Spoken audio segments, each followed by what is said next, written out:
Ганагийн сүгт тавтай морил.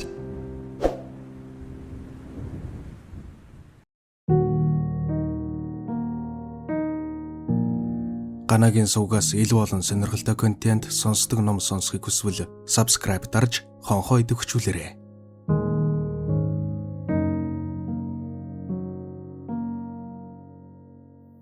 Парапсихологийн унших бичиг. Бадам очрын галерейд нууц ертөнцийн тэмдэглэлүүд номноос. Дээдсэн онгоныг бүү хүнд.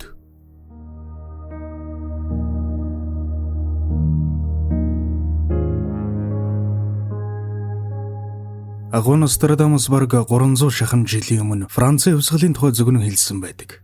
Загалмайтны шашны сүм хийдүүд Африкийнхаас ч хүнд хэцүү мордөлтөн дөртөн. 1792 онд тэднийг шин тоолол эхлүүлэх хүртэл энэ нь үргэлжлэнэ.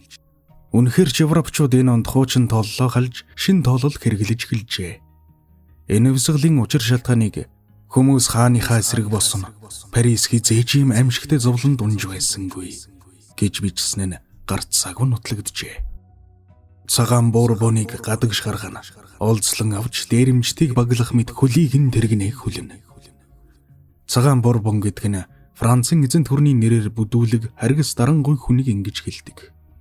1793 оны 1-р сарын 21-нд Людовик хааныг ийхүү хүлээд цаазын илд рүү аваачсан билээ. Агуу зөнж эдгээр мөрийг бичиж суухтаа одоо өгүүлэх аимшигт дүр зургийг сэтгэлдээ олж хараад юутайг халгалсан бол хувьсгалын уурхайнд зүрхэн хөөрсөн үндэсний гвардийн дайчид мөнхийн амарлангууд одсон Нострадамусын авсыг зад татаж согтуурхан түүнийг тойрон бүжиглэж ясыг нь гарган тараан шидэлж Нострадамусын гавлын яснаас дар сууж буйда бахархан өнгөрцгож байсан байна. Энэ дур зургийг олж харсан учраас л агуу Нострадамус өөрийнхөө шарилыг бүүхэнд гэж анхааруулсан бизээ.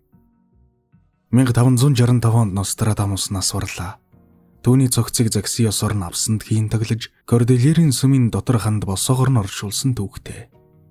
Тэгэхдээ шарил дээр нь Одэргсийн нөлөөндор дэлхийн ирээдүйн явдлуудыг өөрийнхөө бараг бурхны хэмээр үзгээрээ бичиж үлдээх хүндэт үүргийг эгэлт хүмүүсээс органцаар хүлээсэн Алдарт Мишель Нострадамусын шарил энд энх хамгалан олов. Тэрээр 62 жил 6 сар 17 өдөр амьдарчээ. Хойч үеийнхэн түүний шарилыг бүүхэндэг. Ани Бозар гэмээл өөрийн ханда аз жаргалыг олж хүртэг хэмээн өрөөж байна гэсэн бичиг үлдээжээ. Гэвч хойч үеийнх нь энэ гэрээслийг биелүүлэхийг хүссэнгүй. Агуу зүнчин шарил дотор нууцлаг гайхамшигтай зүйл байх ёстой. Хамгийн чухал айлдвар эсвэл учир битүүлэг дүрм мөрдүүдийн тайлал заавал байгаа гэсэн гинэн бодол шуналт хүслэн тэдэнд амар заяа үзүүлэхгүй байж. Агуу зүнчин шарилыг яг 225 жилийн дараа 1700 онд нээж үзв. Хотын дээдэс энэ үйлдэлээ хотын хүндэт иргэнэ илүү дагшин газар нутаглуулна гэсэн гоё үгээр тайлбарлав. Хэрэг дээрээ нөгөө л сүмийнхээ хананд шүү дээ. Авсан дотор ямар ч бичиг цаас зөгнөл айлдвар байсангүй. Харин 1700 гэсэн тоо бүхий гуул арга ёсны хүзүүнээс зүйлдтэй байлаа. Агуу зүнж яг 1700 онд л шарилыг нь хүндэн гэдгийг мэдэж байсан болж таарав. Авсыг нь дахин таглаж мөнөг сүмийн хашаанд өмнөхөөсөө өөр газарт нутаглуулав. Гэвч энэ үйл явдлын үрвэр шиг 90 жилийн дараа тодорхойлж 1789 оны 7-р сарын 14-нд Бастилийн цайзыг энгийн иргэд борчууд эзлэн авлаа. Чухам үүний дараахан үндэсний гвардийн согтуу зэргүүд Нострадамусын гавлын ясыг дарсны аяга болгон даашгүй нүгэлгэлэн зүйлдсэн юм. Ерөөсөө дээдсэн гэрээсийг зөрчинө гэдэг үргэлж муу ур дагавар дагуулж байдаг жамтай. Агуу их байлдан дагуулагч дуглан төмрийн булшин дээр энэ тагийг нээсэн хүн дайныг авснаас нь чөлөөлнө гэсэн утгатай үг бичээс бий. Гэтэл зөвлөлтийн алдарт хүн судлаач эрдэмтэн Герасимов 1941 оны 6-р сарын ихээр Төмөр хааны шарилыг хөндөж хохимо толгооноос нь түүний дүр төрхийг сэргэн тодруулахаар Самаркандад иржээ.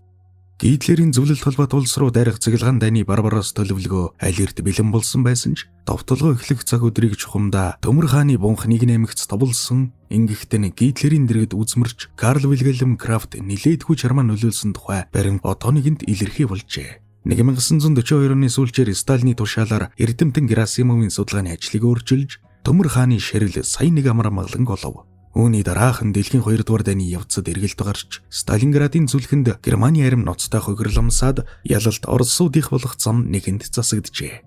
Төмөр хааны ширилэн үлдэгдлийг тэр үед эртний лалан шашны яс заншлын дагуу дахин оршуулсан гэж Европын үзэгдэл судлаачид үздэг.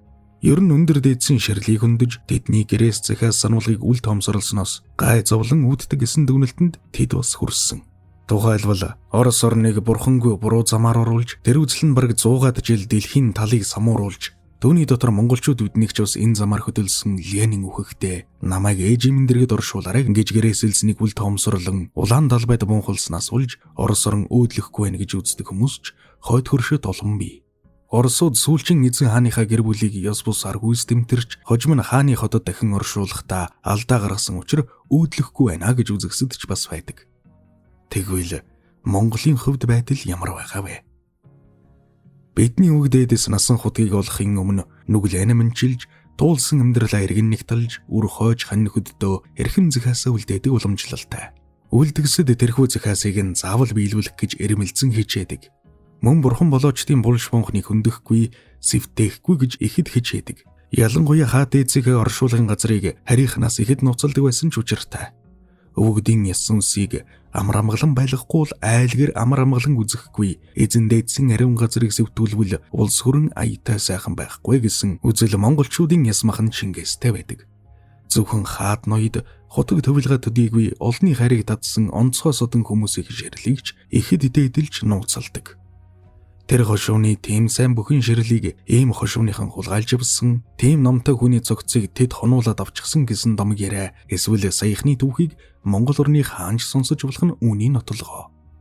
Монголчуудын сүлд болсон их эзэн Чингис хааны онгоныг нанхиадууд эртнээс сэм тандаж, ил сурвалжилж зүйл бүрээр хайгаад ололгүй эрэл мухардж байсан тухай түүхэн баримтууд олон байдаг гэлцэн.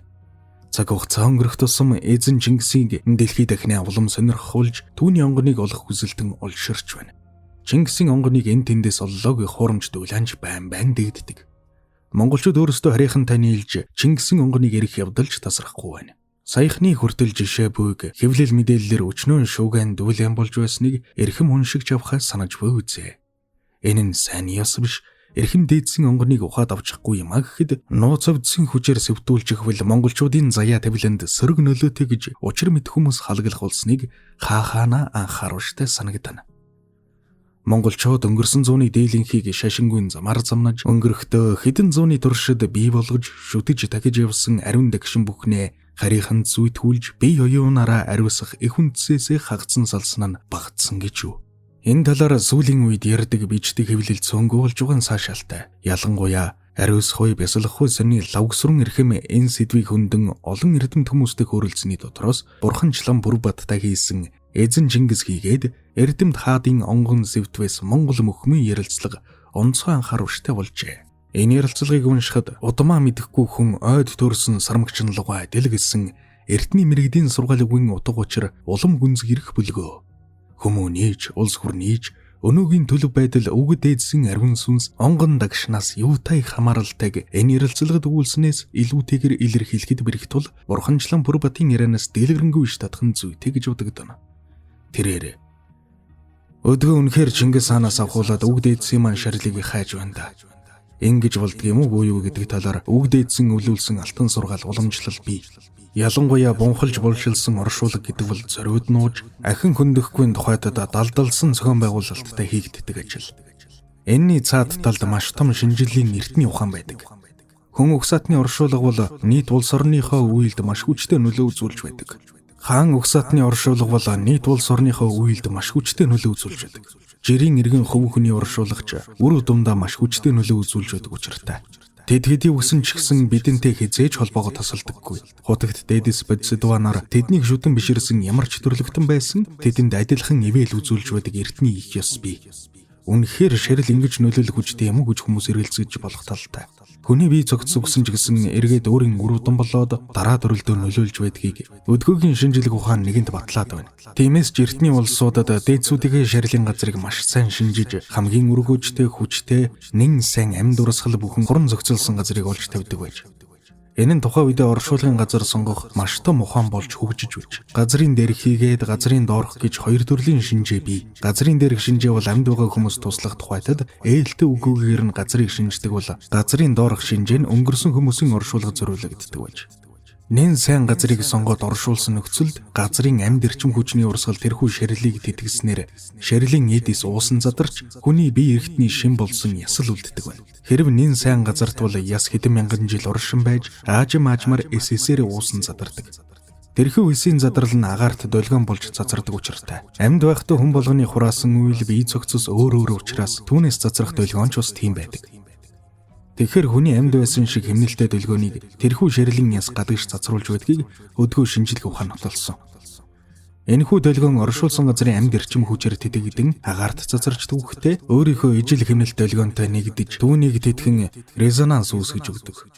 Тэгэхдээ сайн муу газрын нөлөөллийг хамт цацруулан дамжуулдаг. Тэрхүү ширэлийн ижил хэмнэлтэй долгион нь түүний үр хүүхэд удам угсаа болох тул тэдэндээ шууд нөлөөлдөг байна. Ингэж л өвөг дээдэс эцэг эхээ сайн муу газар оршуулсны үр дагавар хүнийг мөнхөд сайн муугаар тэтгэн амьдруулж ивэж яадаг учиртай юм да. Аз жаргалтай амрамгалан эд биелэг эрч хүчтэй хойч үеийн ирээдүйн хүчрэгж их өнсөн тэрхүү дээдсэн ширэл болдог учир нь энэ юм. Эртний улсууд ээж аавыгаа маш сайн газар оршуулахыг ихэд хичээж үлзийт газрыг нь олж тавьснараа гуйлагчин байсан бол хаан болох хөвтөн болох ч юм уу эсвэл рид хүчтэн эд биелэгтэн болж өвөрдөг байж. Ийхүү их хүчтэй мэдээлтнүүд эзэн хаанаа ширээнээс навч аяг хүртэл хүчийг болвос түүний хүчгүй болгохын тулд аль тусхан аль удмын хүн болохыг нь тандаад өвөг дээдсийн ширлийг устгадаг байсан байна. Ийм эрч хүч авах уг ундраг болсон дээдсийн ширлийг устгангуут өчүүхэн дорой дээрэмчин болох хэмжээнд хүн дороод идэг байж. Бас өвөг дээдсээ сайн оршуулсан хүмүүсийн ширлийг хулгайлаад өөрийн өвөг дээдсийн ясыг орондон хийдэг байсан зэрэг нь эцсийн дүндээ сайн газрын нөлөөлөл эрчим хүчийг авах гэсэн оролдлого байж.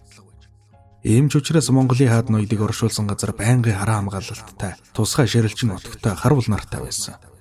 Дэрвид Хятадын элч хөмнөгөө оршуулгын газар санамсаргүй хөл тавьснаас болж харвуулж, ёс мэдэхгүй харин хүн гэдгээр дулдуудан ам хэлтэрч байсан түүх бий. Ингэж дээдсүүдийн ширэлд хориг тавьдаг байсан нь дээдсийн онгон гэдэг асар том ухаг тун ухаан байсан нэгэхэн баримт. Үүнээс үүдээд хэлэхэд окторгуу болоод орчлон ертөнц газрын сайн эрч хүчийг өөртөө шингээж авъя гэвэл тэрхүү сайн долгионы хэмнэлд өөрийнхөө сэтгэлийг тохируулж тааруулах олон янзын өвдөс бясалгал эрт үед их байсан. Саяхан эрдэмтэд 3 эрэгтэй хүний үрийн шингэнийг аваад өөрсдийг нь хол гаваазраа байчиж туршиж тэрхүү эрчүүдийг ээлжлэнцгөх айлах зэргээр гинэт зочроход тухайн хүний зочрох агшинд алс олгоод тэдний үрийн шингэний ижил зочролт хөдөлгөөнд орж байгаа нь цахим өсгчд харагдсан байна. Энэ бол долгионы хүч. Жохом эрт үеийнхэн энэхүү учрыг мэдсэн учраас хаад дээдсийнхээ ширлийг маш сайн нууж бунхалдаг, чанд ёсчилдаг байж. Иймээс оршуулгын ёс өдөр өдөр зүгчиг тавих дагалдах зэргийг ёс төгөлдөр учир удахтай болгодог нарийн ухаан юм. Ингэж энэ ярилцлаганд айлдсан байна. Ариус хой бясалгах хой сонны шилдэг ярилцлага нийтлэлийн төвөр номер 1 хуудас 50-51. Юм учиртай сум гичэртэй гэдэг. Өвөг дээдсэн гэрээс цагаасыг эрхэмлэн биелүүлэх шарил онгоныг нь хөндөхгүй сэвтэхгүй байхын утга учир ийм ажгүй.